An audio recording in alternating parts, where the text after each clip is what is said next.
Hey, welcome to Aussie Online Growing on Shopify. My name's Rachel. This is episode 73, and it's a video podcast episode. I haven't done a video podcast episode before, so you may not even realize this is a video. You might just be listening to the audio, but I've actually done a video podcast. I'm going to try and do more video podcasts. I'm hoping that's better for my podcast reach.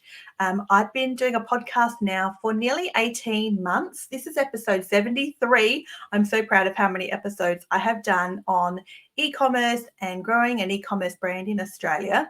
So if you're listening to this for the first time, perhaps you found my podcast, I'd encourage you to share it, to follow, to rate it, to pick an episode and share it with a friend or put it into your favorites or something like that, because I'm trying to get this podcast further for small e-commerce brands in Australia or someone who wants to start an e-commerce brand. Do you know, ever since COVID, e-commerce is boomed. It started in 2020. That's how I came across Shopify in 2020. I had dabbled in e-commerce in the decades previous, but never really seriously. And now I do this full time. It's my full-time thing. I left my regular day job at the end of 2023. I properly resigned. I had actually taken 2023 off with a year of leave without pay to pursue my two e-commerce Shopify brands and build those. And I had done enough and successfully enough for our family that I officially resigned at the end of 2023. So this is it for me now. This is what I do. And if you're new to my podcast, I actually sold one of my brands at the end of 2023. And now I'm on the hunt for a new brand. I'm going to start a new e-commerce store sometime in 2024. I'm not locking myself to any particular time frame.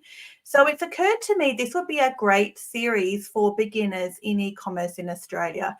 If you're starting an e-commerce brand, if you're thinking about starting an e-commerce brand, I'm going to do some episodes scattered throughout this year that are specific to beginners and starting in e-commerce. And this is the first episode of that series. I'm not going to do this series every week. It'll just be each time I kind of deliberately spend time to sit down and think about what I want to do with my new brand, and then getting it off the ground and running at various stages through this year, because it's my new startup brand. I already have an e-commerce brand that I'm building and I work on every day, and that pays me. That's like my day job, so to speak. But this new brand, I thought I'd take you along the journey of that new one and give you some really specific podcast episodes around starting in e-commerce in Australia or starting a brand from scratch. If you haven't before, or if you're thinking about doing the same, or if you're new in e-commerce, in these episodes you might just find helpful with different topics about being a beginner. So this is my first episode in this sort of series that will be scattered throughout 2024. And this episode is episode 73 of my whole podcast, but it's sort of the beginner episode or part one of beginner e-commerce series. So in e-commerce series for beginners, this is episode or part one of that series. If you are listening to this or watching this podcast months down the track, I'm recording this in January 2024. You can probably go back and find older episodes or newer episodes. Sorry, if you've stumbled across this beginner episode, the part one, there's probably other ones available for you to check out now too if we are well into 2024. So I'd encourage you to go find those on my podcast. You can find my podcast on Apple or on Spotify, or probably here on YouTube. I'm recording this video podcast. I'm going to try and upload it to YouTube. Sorry, I've got like coffee and water. I'm prone to cough if I talk for a long period of time. So I'm going to try and keep that to a minimum because I can't edit it. This is already, the more I think about video podcasting, I have to not, because I'm going to scare myself out of it, knowing I can't really edit it quite as easily, at least not without some fancy software anyway. It's just going to have to be on the fly, start to finish, all the bits and pieces included. So let's start, shall we? Hey, this is exciting. I'm so excited about this because I am enjoying the fun part of starting an e-commerce brand, which is all the investigating about what to do. There are so many possibilities. It's really good fun, I find, to think and dream and add all of these ideas to a shortlist that I have started for myself. This shortlist is not ideas that are qualified or validated. They're just ideas that come to me and things I think of. And I've just realized now too, I have this rubber band on my wrist. I don't know if you can hear that if you're listening to the audio. I realized I've got this on now, sat down to record. This rubber band is here for a purpose. I've worn it, a few days randomly in the last few weeks, deliberately to help me remind myself to look around me and to think of some ideas for a new niche for my new brand. And so this rubber band, every time I see it, makes me think, oh yes, I'm keeping my mind attuned to opportunities around me and niche possibilities to add to my shortlist. A niche is just a group of people or an idea or a product or a collection of that potentially could be a new business for you. So if you want to have some sort of reminder for yourself and to think about niches, then I would encourage you to, where you are now, just look around you, because everything around you, and I look around me in my office, everything around me, from the blinds, the glass, the fence outside, the garden, my shelving unit, my products, the paper that I use to print off these notes, my desk, my drink bottle, my phone, my desk calendar, lights in the ceiling, everything around you was manufactured. It was purchased by many people. It was purchased, the raw materials. It was manufactured. It was sold to a wholesaler. Maybe a retailer got it. Maybe you bought it secondhand and you're the fourth person to buy this thing. That's sort of the power of thinking about a niche when you're looking at growing a product brand. So I want to grow a new Shopify brand. I'm familiar with growing a product business in Australia. Growing a service business, not so much, but product business, I feel like I'm at the stage now I can rinse and repeat what I have learned the last nearly 4 years. So if I'm looking at products around me, they're everywhere, literally everywhere. So I'd encourage you to think about that to start with and start adding things to a shortlist that we're going to validate. So that's the first thing. Give yourself some reminder. I've got a rubber band on my arm today to see how many other things are going to occur to me and show up to me and present themselves as ideas as I go about my day.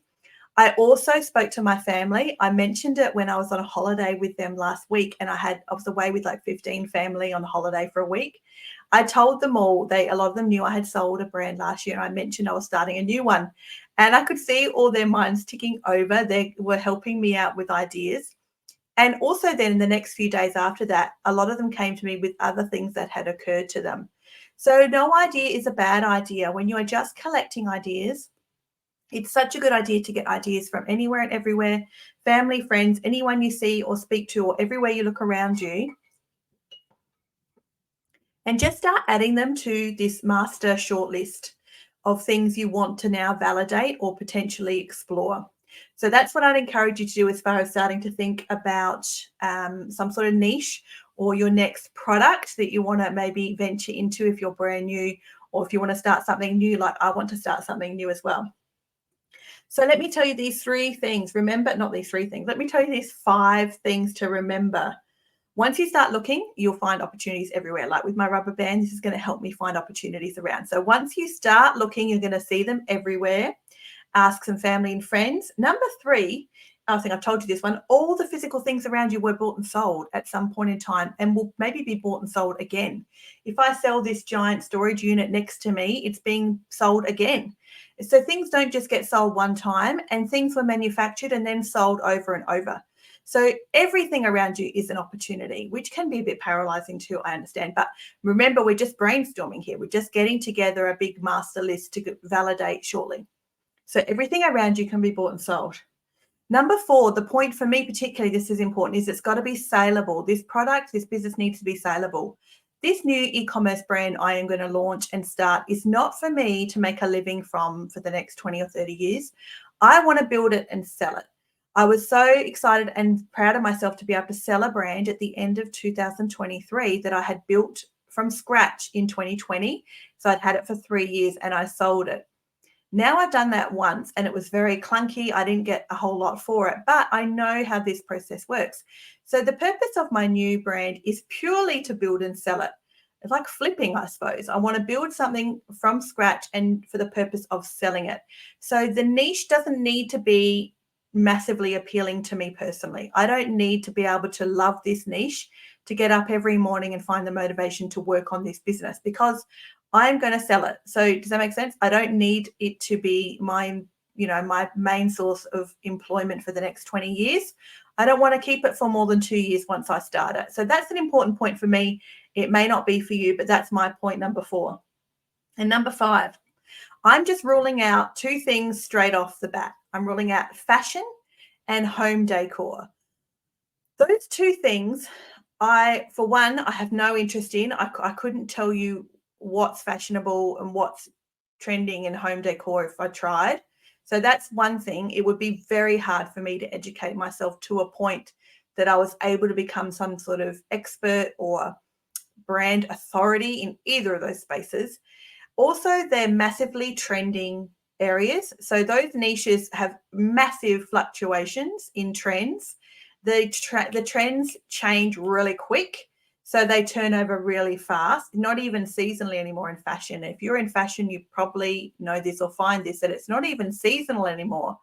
The trends and the windows of things when they turn around to be trending and not, and what's new, it's not even 4 times a year. It's probably far more often than that now too. It's gotten that cycle's gotten a lot shorter. So there's many more of those, peaks and troughs through the year. And the same with home decor. I couldn't tell you what type of decor I have. I'm not interested in curating my home to be a particular aesthetic. Anyway, those things I couldn't even if I tried. I'm not going to. So I've just ruled those 2 out. So there might be some niches for you that are similar. There may be some things you just flat out are not interested in trying to get into, even though it maybe occurs to you or people mention it to you as a good idea. But if you actually think about it, it could be very difficult, far harder than you think or you realize, or the idea of it just makes you think, well, there's no way I couldn't possibly. So just get those things off your list. Don't even add them to your potential list. Don't consider those. So for me, I'm not looking at anything in fashion industry or in home decor. Those 2 things are just not on my list for me at all. So any idea that comes to me or I see or someone mentions, I'm not adding them to my shortlist. The next thing you do, so I'll start from the beginning again. So these niche things you need to remember from the start is, once you start looking, you'll see things everywhere. Ask family and friends. Everything around you has been bought and sold. Remember, this might be something you're building purely to sell, maybe not to have for 20 or 30 years. And what niches do you want to just rule out from the start that you're not interested in doing because the competition's crazy or it's too trendy or what have you, whatever your reasons are. Also for the Me Too tech, I'm not doing tech. Not even going to look into tech. Gaming accessories, all that kind of tech, anything. I'm not a tech nerd. I'm not even going to venture into the tech world. So these things are good to rule out because it's narrowing it down for you. There's, like I said, if you looked around you, there's already enough things around you to possibly investigate and imagine just where you're sitting now. So ruling out some big industries from the beginning is not a bad thing. You want to narrow down the search and you want to narrow it down early. The next thing you need to do is decide on 3 things for yourself. And these are the 3 things I suggest you decide on that I'm deciding for myself too. Number 1, if you're building an e-commerce brand on Shopify from scratch, or are you going to try and buy something? I sold my brand last year on flipper.com.au or .com, I'm not sure, on Flipper, which is an online marketplace. I could potentially go there and look for a niche that, something I'm interested in and buy something already kind of half built, already up and running that's faltering or near closing. Do you know what I mean? I could actually just pick up something if I found the niche I wanted and buy something that's already got some half built things to it, maybe some products, maybe it's already got a customer list. I could do that as opposed to starting from ground zero from scratch with nothing. So there's that choice you can make for yourself. I suggest you decide whether you're interested in starting from scratch or going to see if you can find something like on Flipper or any other place or someone you know or Facebook Marketplace where there's already a business in a niche that you want to pursue that's kind of already there for the taking that you could potentially purchase. It also comes down to how much money you're willing to invest in this new venture as well, as to whether that's even feasible for you or not. That's the first question to decide. The second question you need to decide is, will you be direct to consumer or are you going to maybe wholesale or both? Like, are you going to, so this is my example, will you be selling cement powder in bags, or will you sell pre-made, beautiful, cute garden stepping stones? Like, that's sort of the example I came up with. What end of the spectrum of products and product development and manufacturing and retail will you land on? If you're going to have a Shopify brand, will you be selling bags of cement to tradies, to landscapers, to do their work, or will you be finding some really cute ready-made garden stepping stones and you want to sell those that are made from cement? So think for yourself which area you want to land in. I don't want to do wholesale. I want to do direct to consumer. That's my wheelhouse. That's what I've done previously. I'm familiar with it. Most of my customers I intend to find through Facebook and Instagram, through Meta. So that's where consumers are. I mean, of course, there's business owners there as well and all that sort of stuff, but it's far more exciting for me, far more interesting, far more brandable to build an actual brand direct to customers, and far more saleable too, I believe, down the track. And number 3, what are your top level decisions based on what you want to do? There's no right or wrong to this. Like I said, I'm not going to get into tech, fashion, or what else did I say? Home decor. So that's just my decision. So are there decisions you need to make off the bat of things you're just not going to pursue or get into at all? Maybe they're things like tech. Maybe it's things like gaming accessories. Maybe it's, I don't know. Well, it could be anything. Depends what you're into and not into. But are there some things you just want to rule out from the start that you plan not to pursue? Oh, crypto is on my list too. I'm not interested. I'm not going to get into crypto or anything like that. I'm also not going to get into baby or infant things. I don't want to get into baby toys, accessories, kitchen things, bath toys. I don't want to get into anything baby or infant related. There's actually a reason for that. I think it's far too risky. It's just far too risky. When I think about safety issues, safety concerns, I don't want to be finding products to resell from Alibaba or a local drop shipper. A child safety gate, a pool gate, nothing like that. That's just unnecessary. There are so many other things I could pursue and build a brand around that is not related to infants. I don't want to sell anything that a parent might give an infant, a toy, and what that may be made from or have parts included. No, just not doing it. That just freaks the daylights out of me. It's completely unnecessary. There are literally a million things I could potentially build a brand around and sell successfully. I don't need to go anywhere down some sort of risky route. So I'm not doing anything. I'm not doing crypto. I'm not doing baby or infant accessories. I'm not doing gaming accessories or tech or fashion or home decor. It's a lot of things, but that's good. We want to narrow this down. So make yourself a list of things you're just not going to do because you're not interested or for whatever reason. Here comes the fun part. We're going to validate this list. Now you're starting to gather a list together that you've started to get over the last few weeks or whenever of potential niche ideas for your next Shopify e-commerce brand. Now we're going to start validating these ideas. I have 10, I think they're 10, I'm pretty sure. I have 10 criteria to validate, 10 criteria. And I suggest each of these 10 things is worth 1 point, and each of your ideas gets a score. All of your ideas could be good, because people have made businesses on anything. I truly believe anything is saleable. You can sell anything. So there's not a reason to throw out most of your ideas based off of this criteria list, because some of them are probably still very good. It's just what you want to pursue and whether you think these ideas that you've now shortlisted have got enough of these points behind them that you want to pursue one of them. And then next time you can pursue another. So this is what I like about this idea, is that one of these ideas I have on my shortlist will be what I decide to pursue from using this criteria and giving them a point. But the next thing on my shortlist might be what I pursue in a couple of years' time. It doesn't mean the idea is gone completely or thrown out. It's just not what I'm doing at the moment. So this list of 10 things, I'd suggest you go ahead with your shortlist and start giving a point to each of these ideas you have based off of these 10 criteria, and see what rises to the surface. See what comes to the surface for you. If you've already gone through the first half of my questions about what you're just going to rule out from the start, what you want to build, direct to consumer, direct to customer, Are you going to be buying something from, a business that's already available for sale? Or are you starting from scratch?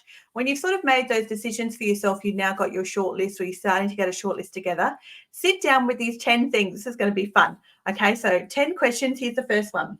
Give yourself some points. You get a point for each of these that's correct and applies to your particular niche.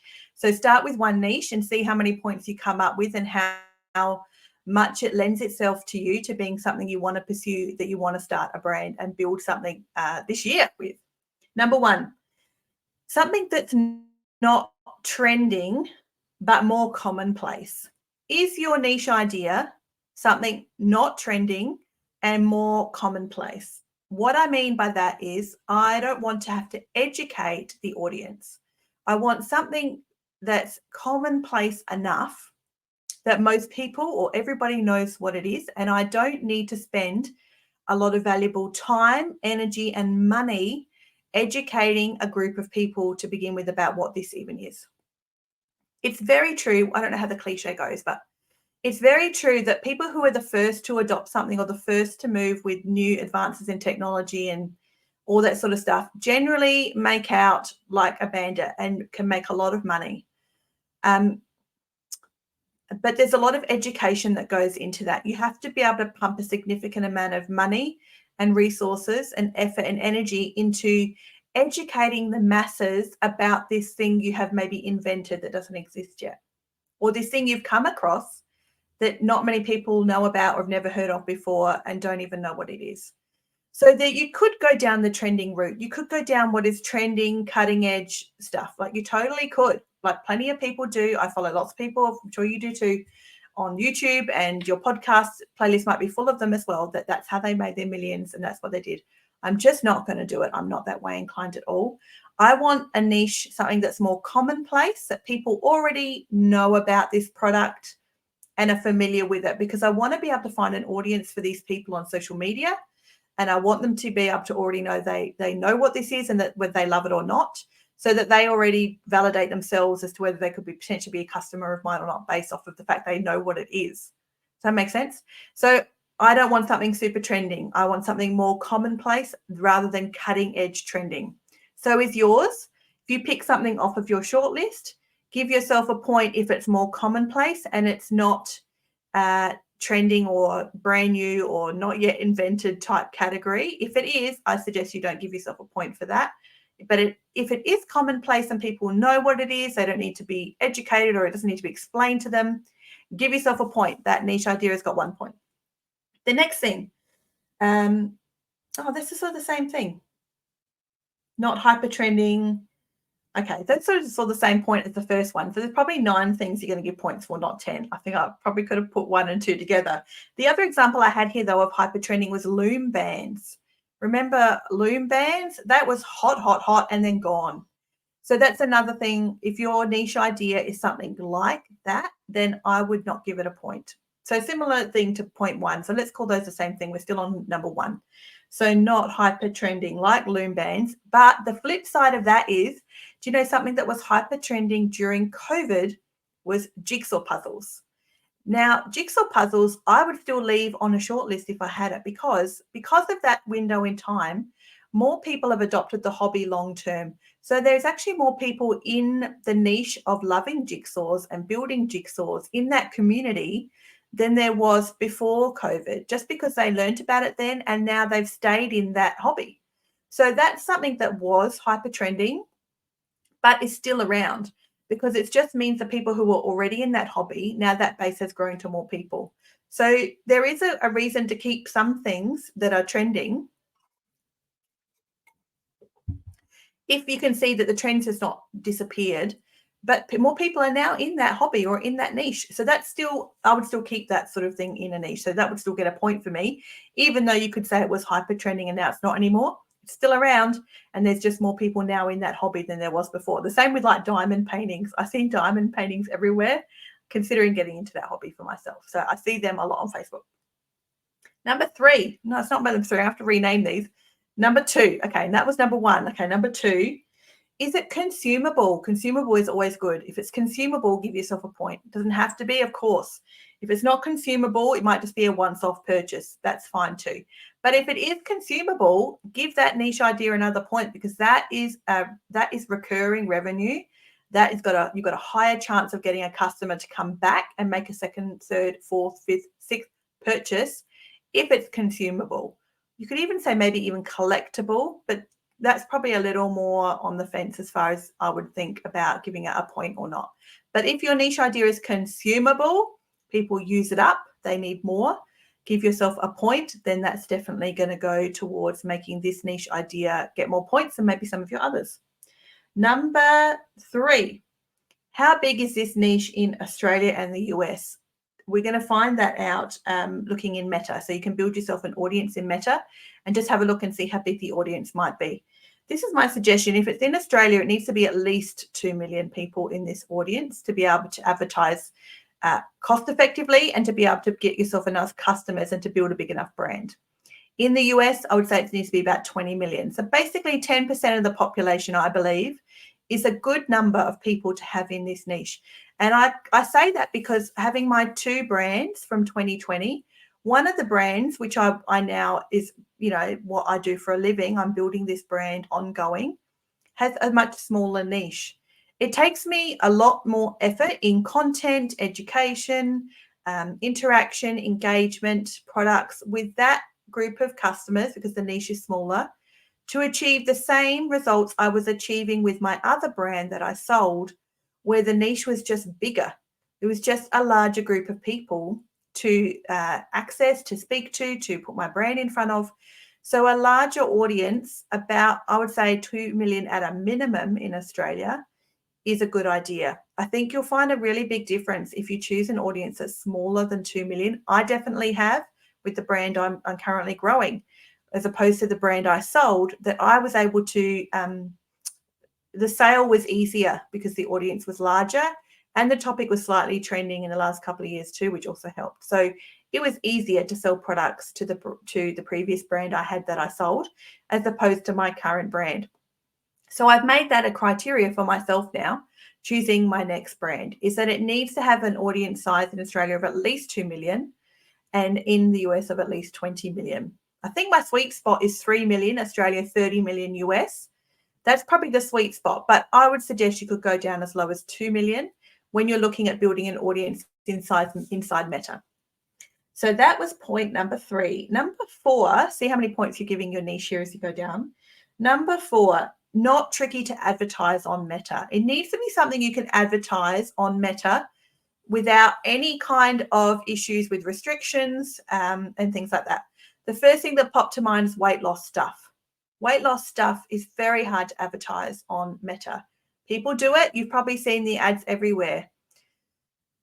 I just don't want to fight. I don't want to fight that battle. There's so many hurdles and challenges in building a business as it is.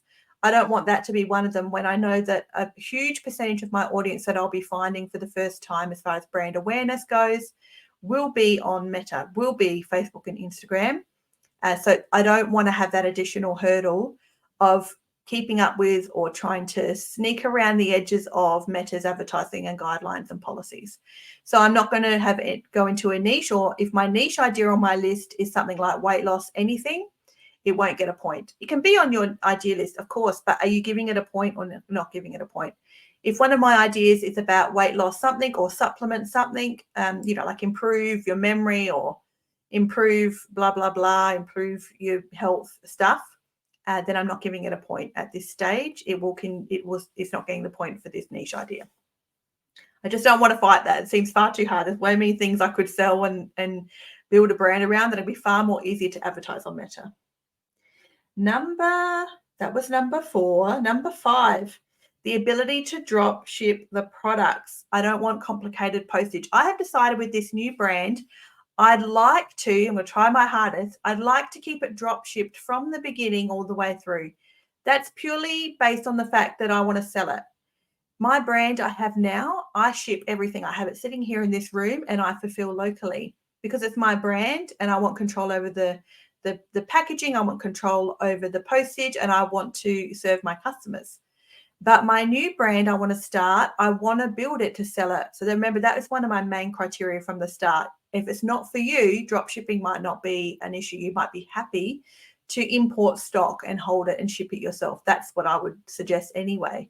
But for me, I want to sell this brand that I'm starting from scratch. So I want to stick with drop shipping. I want to find a supplier and I want to be able to drop ship the products. That will narrow my niche down significantly too. Not many niches on my ideas list so far will tick the box of the ability to drop ship products. So that's going to help me narrow down which one I want to pursue anyway, just by that one criteria. So do you want to drop ship or do you want to fulfill locally? Even still, if you're going to fulfill yourself, is the postage complicated? Are you shipping like couches? Do you know what I mean? Like, give yourself a point if your product that you've got on your niche idea list is easy to ship, whether that's you shipping it or someone else shipping it. Is it easy? Is it cost effective to ship and get to a customer? Give yourself a point if it is. I think that's worth, letting that idea rise to the surface over some others if the postage is easy. Next thing is number 6. Hobbies are always good. If your niche idea is a hobby, it gets a point. Regardless what the hobby is, people love hobbies. They will spend money on hobbies. They invest their time, their energy, their money into hobbies. If it's a hobby, give it a tick. It gets a point just for being a hobby, no matter what the hobby is. And if it's a giant hobby, when I was thinking about this, one of my family members when I was away suggested fishing. And I went, whoa, fishing, that's a huge niche. And immediately somebody else said, yeah, but what about BCF? I'm like, it doesn't matter. Competition doesn't matter. And that'll come in another episode down the track. But for the moment, something like a giant niche is still a good idea, like fishing, because you could build a brand around one specific reel, one specific rod that's very specific, very tailored, very niche inside this giant niche of fishing. You could be I don't want to say these because I know they're wrong, a marlin fisherman, I don't know. But the fishing niche is humongous. So there are many smaller niches inside it. So any hobby gets a tick because you can whittle it down to find a group of people that's not, that you can find within that niche that could potentially love what it is you've got to sell them. So if it's a hobby, yeah, give it a point. The same thing with pets. If it's a pet thing, that's ginormous too, but you don't need to be pet stock. You don't need to have a warehouse full of stuff. You could sell, do you remember, maybe, I think it was 2020, do you remember those fluffy cloud dog beds? They were everywhere online. Lots of people were drop shipping them. Lots of people were selling them and building brands around them. And many websites only had 3, small, medium, and large, but they were fluffy, they were cute, just for dogs. So you can build a brand around a giant niche if you just carve out something smaller within it. So pets is huge and you don't need to be pet barn or pet stock, but you could do something smaller within that huge niche. So if it's a hobby or if it's to do with pets, then it just gets a yes, you get a point for that because that's lots of people spend a lot of money on those 2 things in their life. And remember, like I said before, I want to sell this in 2 years. I don't need to build, will that hobby or that niche still be around in 20 years? Doesn't matter to me. It makes no difference because I don't plan to still have this new brand in 20 years' time anyway. I will have sold it and moved on by then. So it only needs to be something that I think is buildable and sellable within a couple of years. I don't need to imagine 20 years down the track if fluffy dog beds are still a thing that people like or that they want to buy. I only need to think about that for the next few years, for me anyway, because I'm going to sell this brand. You might not. You might want to think a little more deeply about it. Number 7, the ability to make content or blogs about this topic or to subcontract that job out. So one of the ways I plan to build this brand is the same way I built my last 2 brands, and that's blogging. Blogging still works, people. I don't know if you know that or if you would think that's completely made up, but it's not. Blogging still works. The business I have now, I'm really happy with my Google traffic. I'm thinking of the wrong word. My Google Analytics, my Google traffic, I'm very happy with my organic search results.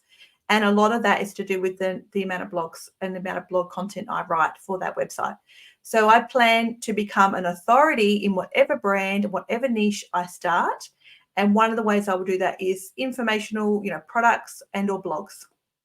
Those 2 things, tried and tested, still work in this day and age. I don't think they're dead at all.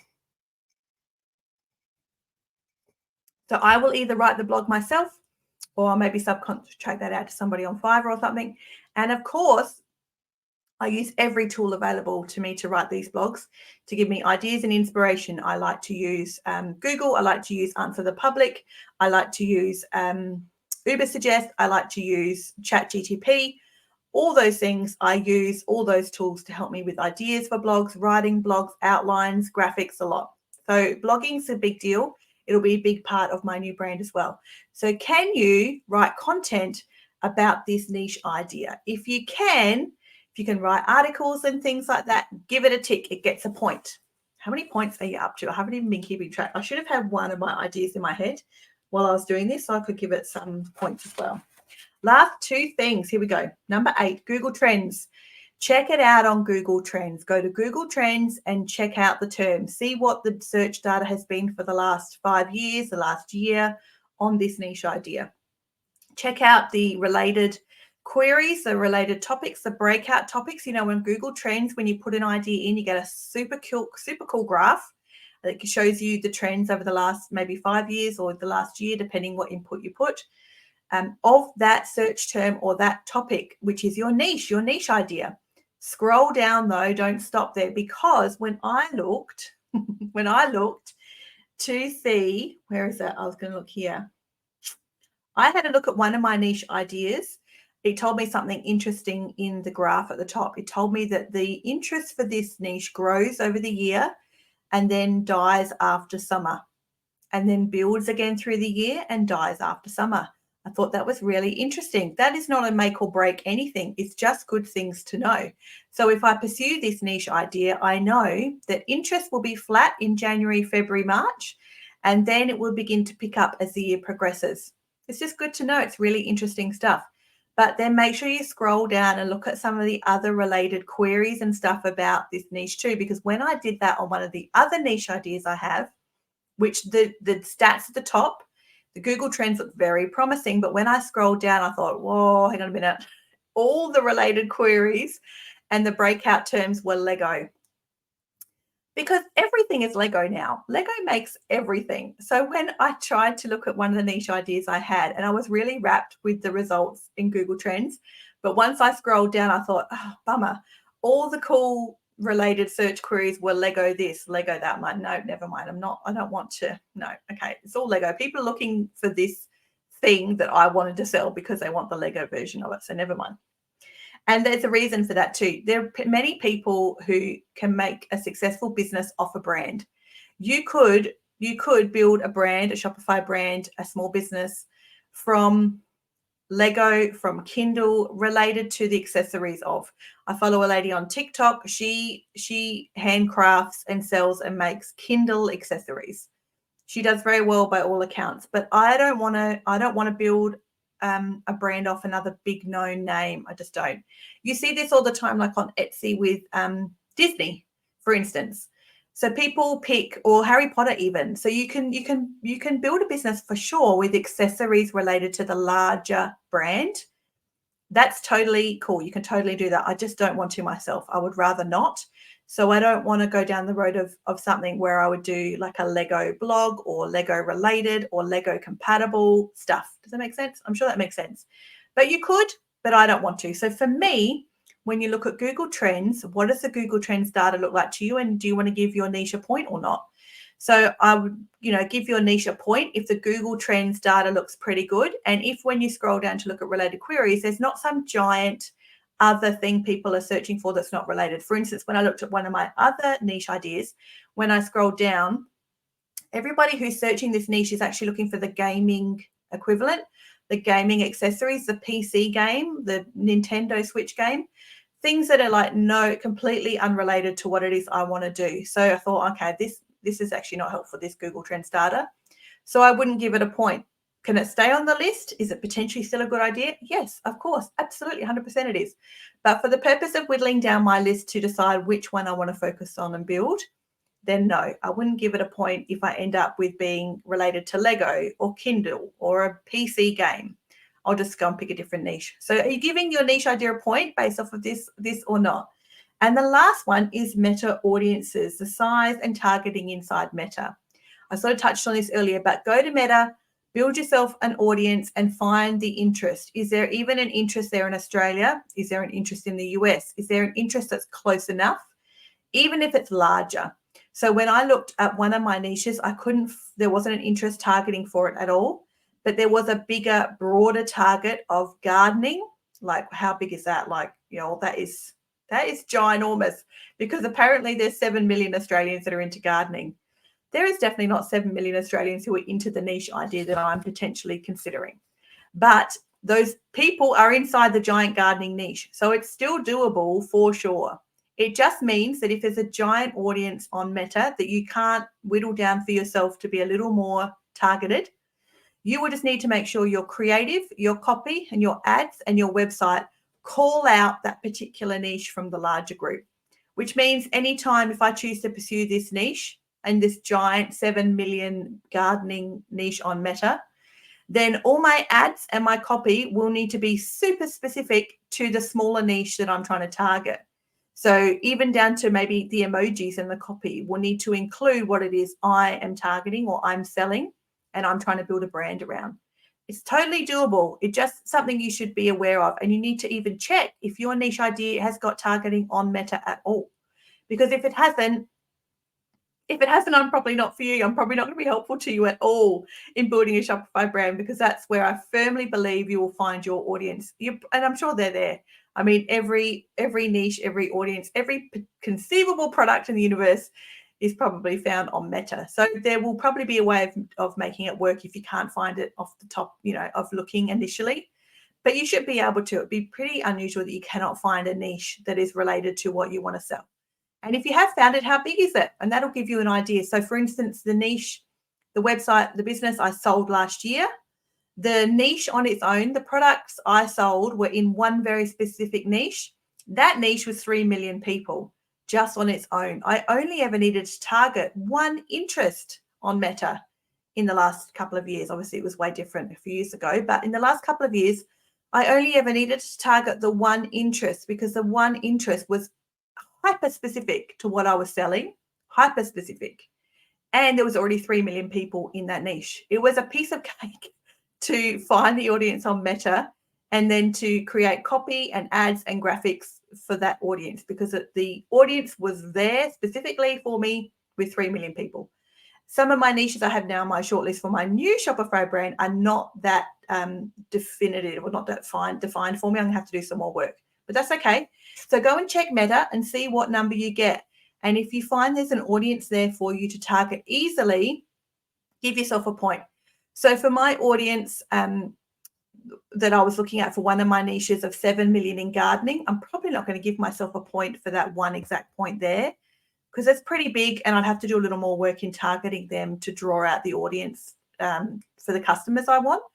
But if you find an audience on Meta that's like between 2 and 3 million specific to what it is on your niche idea list, give it a tick, give it a point. That is going to be a piece of cake for you to get your brand out there and to find some customers on social media.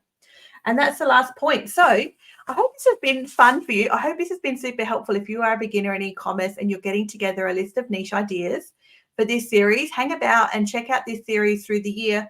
I'm going to try and name the podcast episodes pretty specific to this beginner series, so you can find like all the related ones as time goes on. As I start a new brand as well, I'll do new episodes as I begin this new brand.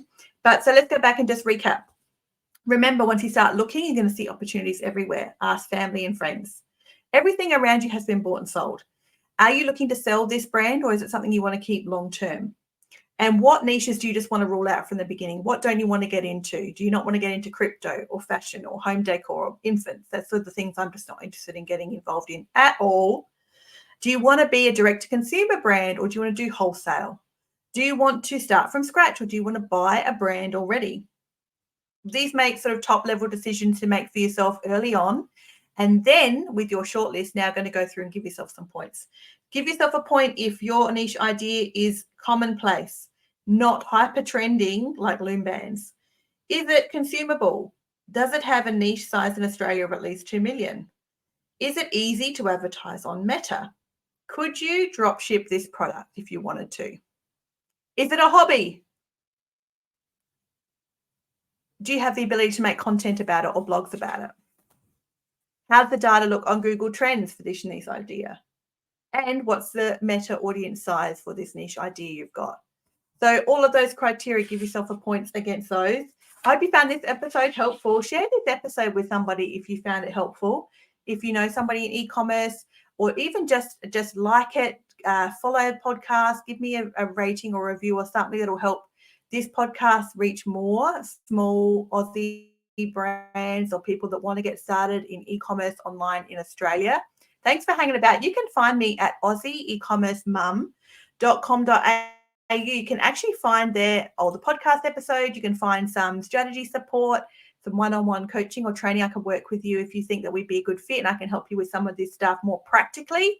We could catch up and chat about it on Zoom and things like that. Feel free to reach out to me through the website there. You can send me an email. I'd love to hear from you and find out how you found this episode and what your niche idea is and help you with the next steps of that. As always, as an entrepreneur, hey, keep learning, and I'll see you guys next time.